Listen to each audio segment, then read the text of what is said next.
Assalamu alaikum. Bismillah, alhamdulillah.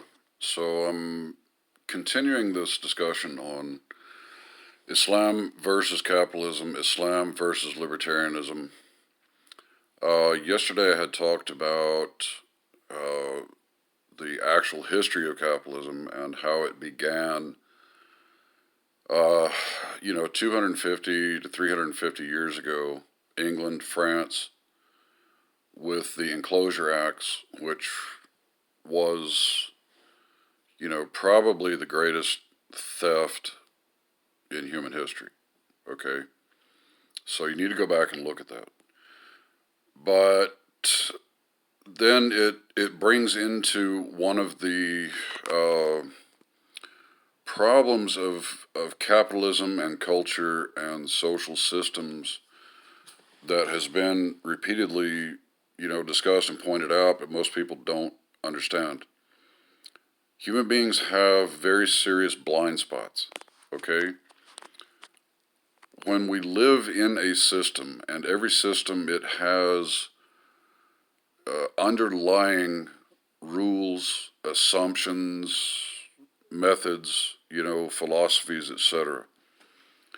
And when we're going through life within that system and following those rules and assumptions, we become actually blind to it. We're not really, we're just going through the process.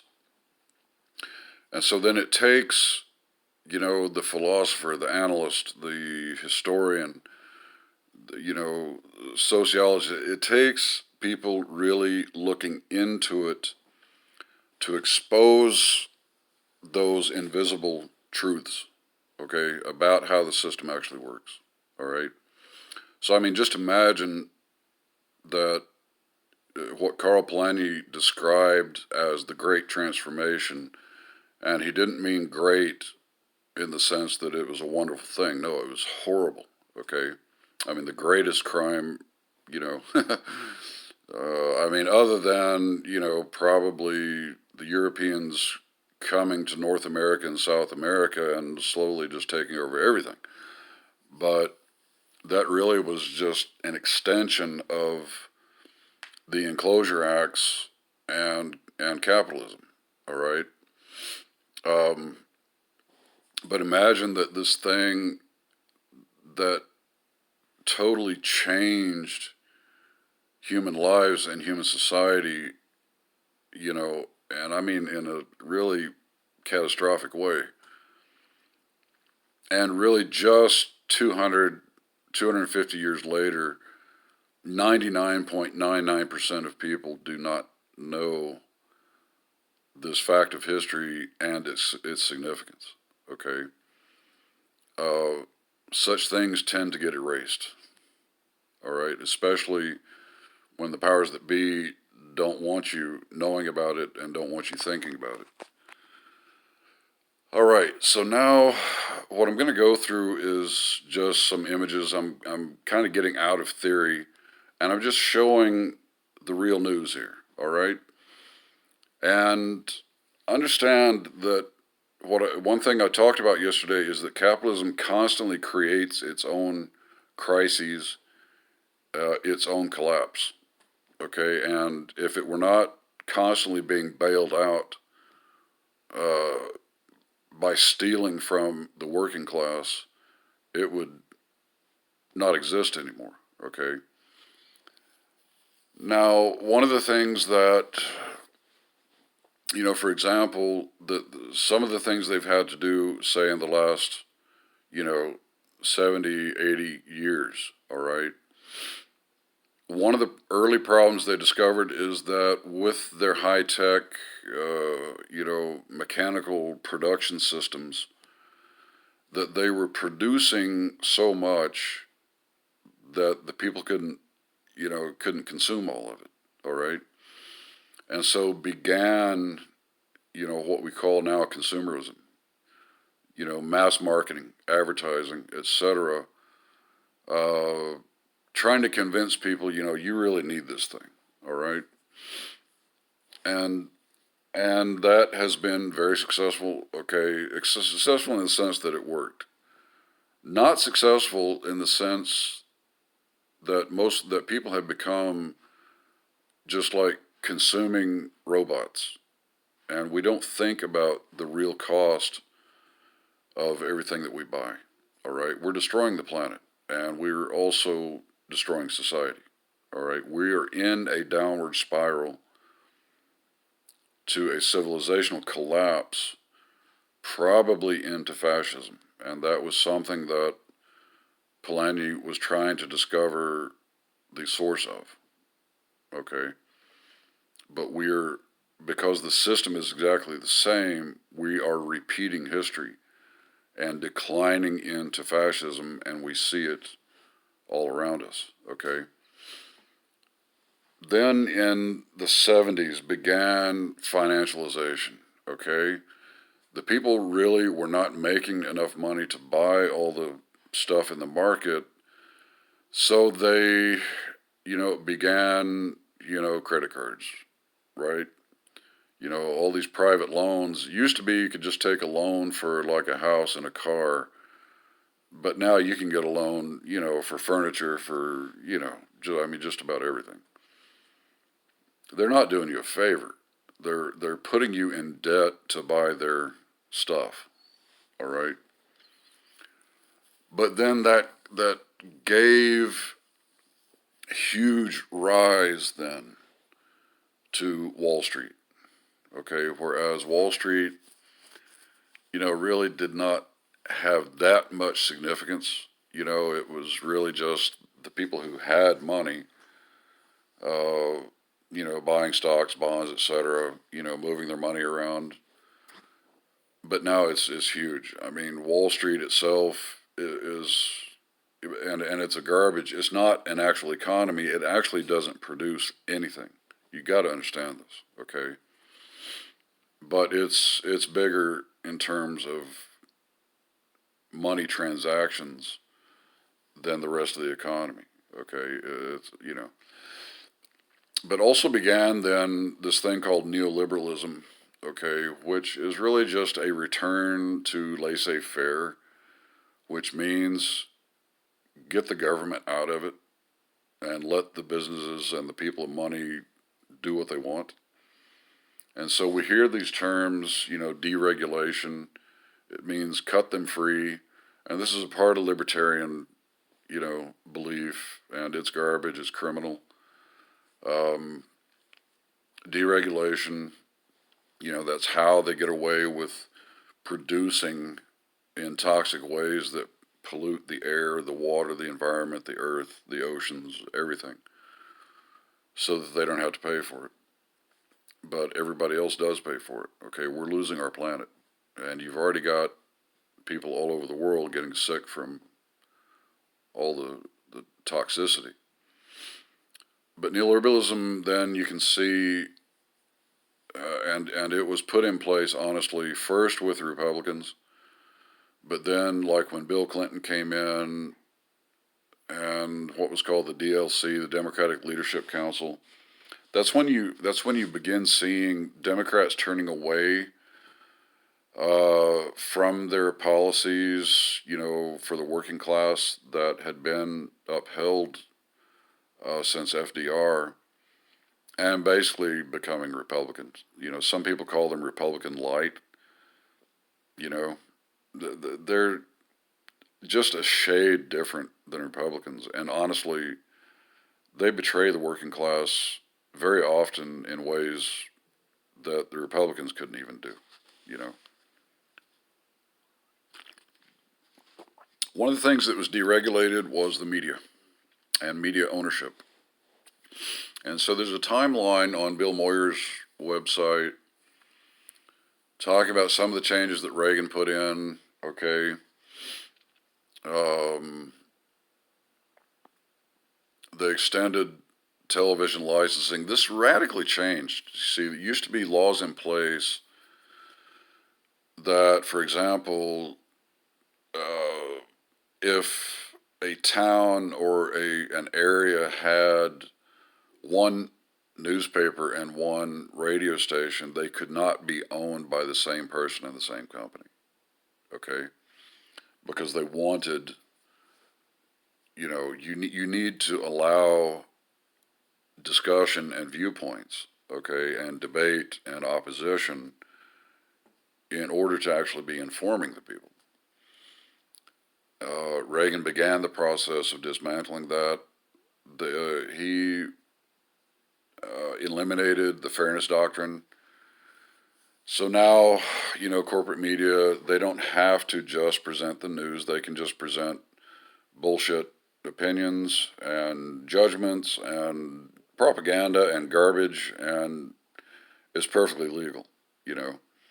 They don't have to have opposing viewpoints. You can have Fox News that's always the same right-wing garbage, and they don't required to have any opposing debate.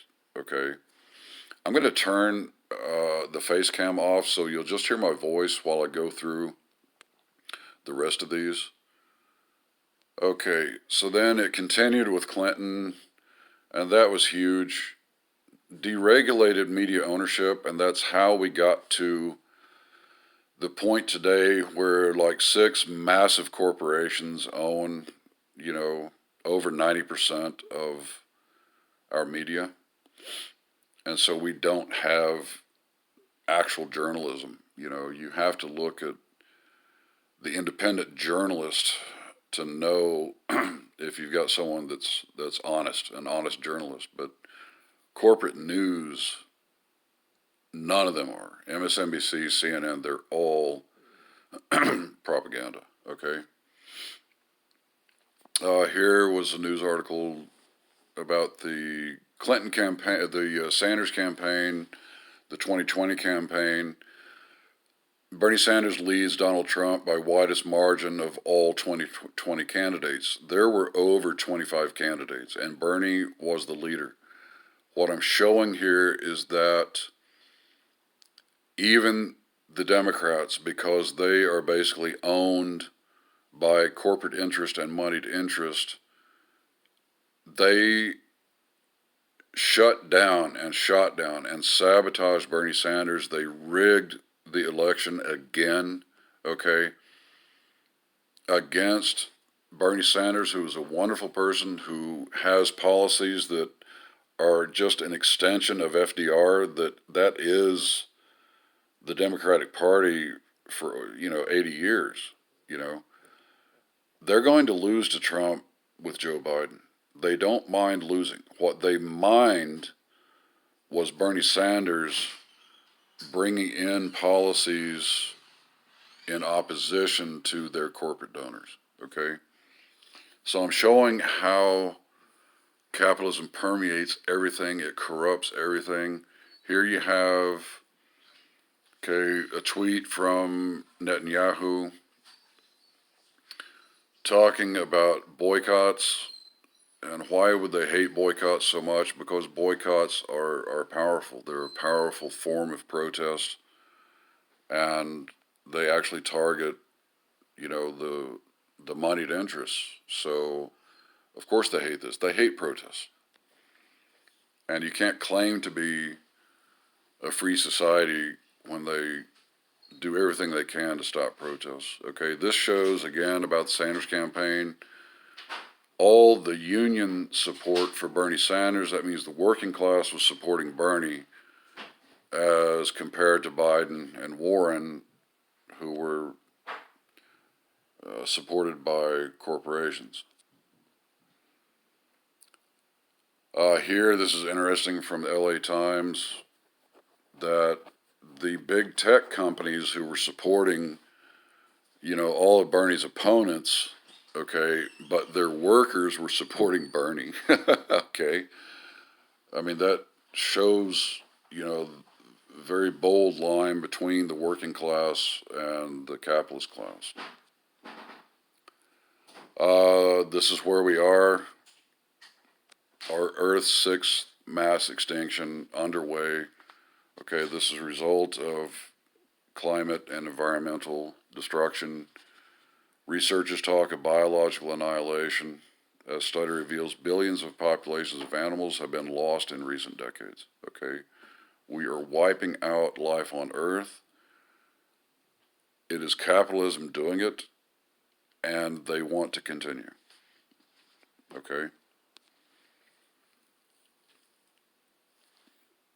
This is just an example of, how, horrible people, they would support a liar over anyone honest. All right, this was interesting, and I don't know how many people know about it, but after during the 2016 uh, election, okay, there was there was a lawsuit brought against the DNC, who was led at that time by Debbie Wasserman Schultz. They alleged that the DNC had improperly and illegally rigged, their support behind Hillary Clinton and against Bernie Sanders. Okay, but then in court, they the court sided with the DNC, saying that they have every right to rig.